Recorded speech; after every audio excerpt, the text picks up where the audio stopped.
to my most anticipated reads of 2025. There are so many, like truly so many, minimum 30 books that I'm highly anticipating. So I'm gonna give them to you in pub date order, and they probably won't all fit in one video. First up, we've got Flirting with Disaster by Naina Kumar. This is perfect if you love Sweet Home Alabama. It's set in Texas, in Houston specifically, which is where I'm from, and it's this once married, now separated, seeking divorce couple, and they end up stuck together during a hurricane. She comes down trying to get him to sign divorce papers. You know the story, you know the drill. It's a second chance romance, but it's unlike other second chance romances, not set across 2 timelines. So if you are not a fan of dual timelines, then this is for you. Comes out January 14th. Another one coming out January 14th, Death of the Author by Nnedi Okorafor. I actually was in the bookstore today and I already saw this out.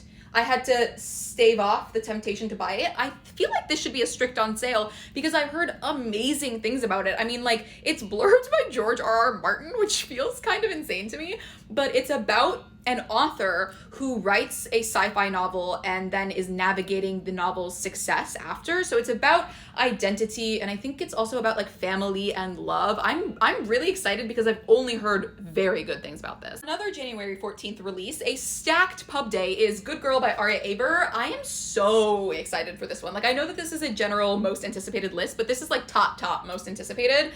Aria and I are mutuals on Twitter, which functionally means very little, I think, but since she started posting about this, I've been like, oh my god, I can't wait to get my hands on this. It's about the daughter of Afghan refugees in Germany. She enters the artist underground scene in Berlin, ends up in a very controlling relationship. So I think this is like about identity and finding yourself and your artistic voice.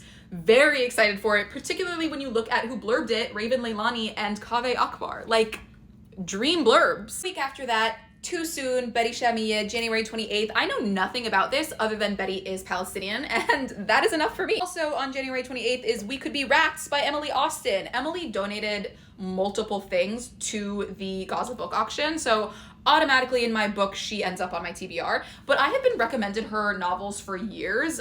She writes like cool sapphic literary fiction, so yeah, I'm down to clown. February 4th, A Tropical Rebel Gets the Duke by Adriana Herrera. I am a little bit bummed that they changed the covers. I think that the real person covers were so much fun. I still love this. This is still beautiful. But this is the last book in this series. It's the one I've like been anticipating the most. I'm so stoked for it. Once again, if you love historical romance, but you wish it were less white, like, pick up these books and absolutely pick this up on February 4th. Also on February 4th, I don't think anybody needs convincing to read this, but it's Deep End by Ali Hazelwood.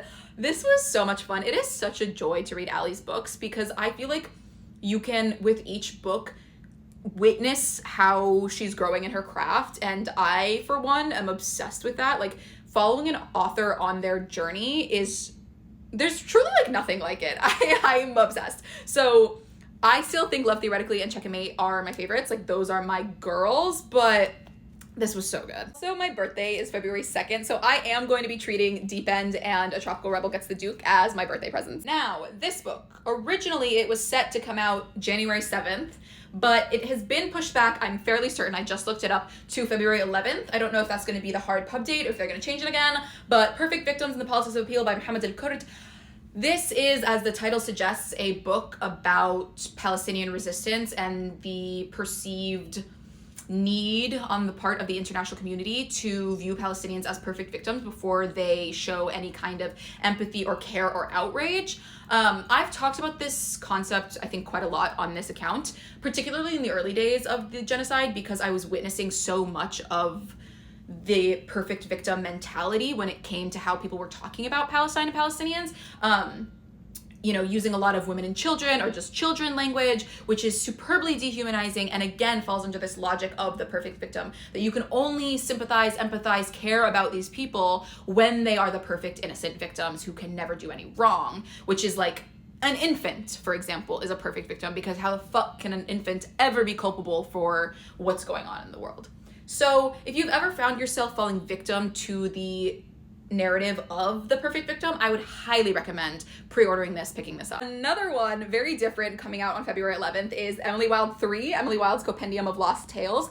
I haven't read this yet because I've been saving it to pick up closer to pub date. I originally was like, oh, I'm gonna reread the first two and then read this one, but I actually don't think that's necessary with these books, so stay tuned for the review. I loved the first two, so I'm fairly certain I'm gonna love this. One Day Everyone Will Have Always Been Against Us by Omar El-Akkad. This is another one where I know absolutely nothing about it other than that it's about Palestine, which sign me up. This is getting to be a very long video, so stay tuned for part 2.